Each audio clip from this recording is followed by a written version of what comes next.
Friends, welcome back to our channel.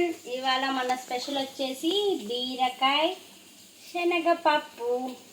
ఈ కూర చాలా అంటే చాలా టేస్టీగా ఉంటుంది, హెల్తీకి కూడా చాలా మంచిది. బీరకాయ పీచు పదార్థం కాబట్టి వీటిని సన్న సన్న ముక్కలుగా కట్ చేసుకొని శనగపప్పును ఒక హాఫ్ అన్ అవర్ ముందే నానబెట్టుకోవాలి. దాని తర్వాత కర్రీకి సరిపడా కళాయి తీసేసుకొని ఆ కళాయిలో కూరకు సరిపడా ఆయిల్ తీసుకోవాలి. అది హీట్ ఎక్కినాక కొంచెం జీలకర్ర, కొంచెం శనగపప్పు,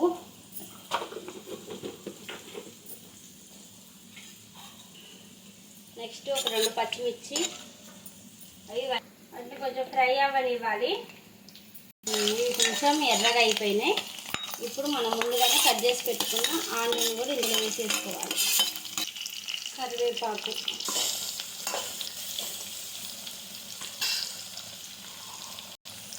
పసుపు ఇంకా మిక్స్ చేసుకోవాలి. కొంచెం కొత్తిమీర, కొంచెం అల్లం వెల్లుల్లి పేస్ట్. అల్లం వెల్లుల్లి పేస్ట్ పచ్చి వాసన పోయే వరకు ఫ్రై చేసుకోవాలి. నెక్స్ట్ మనం ముందుగానే నానబెట్టుకున్న పచ్చి శనగపప్పు, వీటి కూడా ఆయిల్లో ఫ్రై అవ్వనివ్వాలి.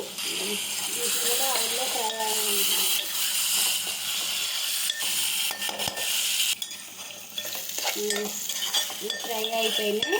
ఇప్పుడు మనం ముందుగానే కోసి పెట్టుకున్న ఈ బీరకాయలను కూడా ఇందులో వేసేసుకోవాలి. బీరకాయలు పీచు పదార్థం కాబట్టి చాలా మంచిది హెల్త్కి.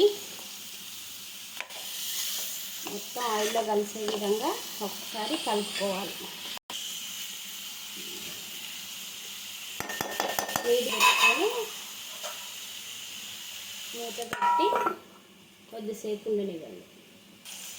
కొద్దిసేపటి తర్వాత మన టేస్ట్కి తగ్గంత సాల్ట్,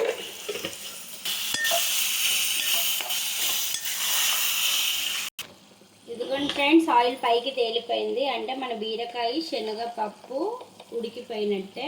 ఇప్పుడు మన టేస్ట్కి తగ్గంత కారం, కొంచెం గరం మసాలా, కొంచెం ధనియా పౌడర్, ఇవన్నీ మంచి కలిసే విధంగా కలుపుకోవాలి. కారం వాసన పోయే వరకు ఒక 1 మినిట్ అలా ఉంచుకోవాలి. ఇదిగోండి ఫ్రెండ్స్, ఆయిల్ పైకి తేలిపోయింది. మన బీరకాయ శనగపప్పు కూర రెడీ. బీరకాయ శనగపప్పు కూర రెడీ. ఇది వేడి వేడి అన్నంలో చాలా అంటే చాలా టేస్టీగా ఉంటుంది. ఫైనల్ టచ్గా కొత్తిమీరని గార్నిష్ చేసేసుకొని వేడి వేడి అన్నంలో అలా ప్లేట్లోకి సర్వ్ చేసుకుని తింటే ఉంటుంది. చాలా అంటే చాలా టేస్టీగా ఉంటుంది.